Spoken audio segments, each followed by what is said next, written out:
அண்மை செய்தி. இலங்கை அரசால் கைது செய்யப்பட்டுள்ள தமிழ்நாட்டு மீனவர்கள் படகுகளையும் விடுவிக்க உரிய தூதரக நடவடிக்கை மேற்கொள்ள வேண்டும் என பிரதமர் மோடிக்கு முதலமைச்சர் ஸ்டாலின் கடிதம் எழுதியிருக்கிறார்.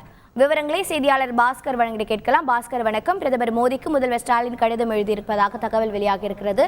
அதில் குறிப்பிடப்பட்டுள்ள விஷயங்கள் என்னென்ன? கடந்த சில ஆண்டுகளாகவே இலங்கை கடற்படையினால் தமிழக மீனவர்கள் கைது செய்யப்படுவது கணிசமாக அதிகரித்துள்ளதாக தமிழக முதலமைச்சர் இந்த கடிதத்தில் சுட்டிக்காட்டியிருக்கிறார்.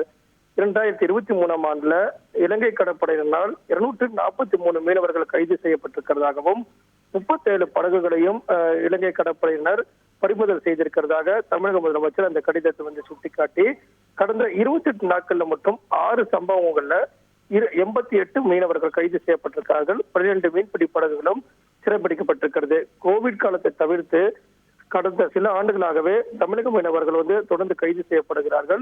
இதன் காரணமாக தமிழக மீனவர்களுடைய அச்சம் ஏற்பட்டிருக்கிறது. வாழ்வாதாரம், பொருளாதாரம் பெருமளவு பாதிக்கப்பட்டிருக்கிறது. மீன்பிடி துறையிலேயே நம்பி இருக்கக்கூடிய அவர்களுடைய கலாச்சார மற்றும் சமூக கட்டமைப்புக்கு பெரும் அச்சுறுத்தலாக இருக்கிறது என்பதுதான் தமிழக முதலமைச்சர் இந்த கடிதத்தின் மூலமாக சுட்டிக்காட்டியிருக்கிறார்.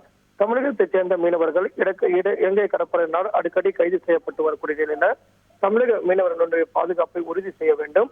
மீனவர்களுடைய பாரம்பரிய மீன்பிடி உரிமைகளை பாதுகாக்க வேண்டும். அதற்காக உரிய தூதரக வழிமுறைகளை பின்பற்ற வேண்டும்.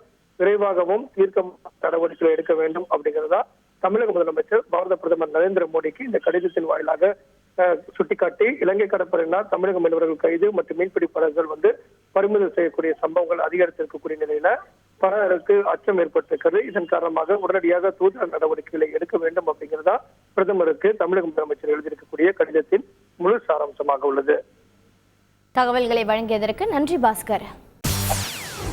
செய்திகளை உடனுக்குடன் தெரிந்து கொள்ள உடனே சப்ஸ்கிரைப் பண்ணுங்க.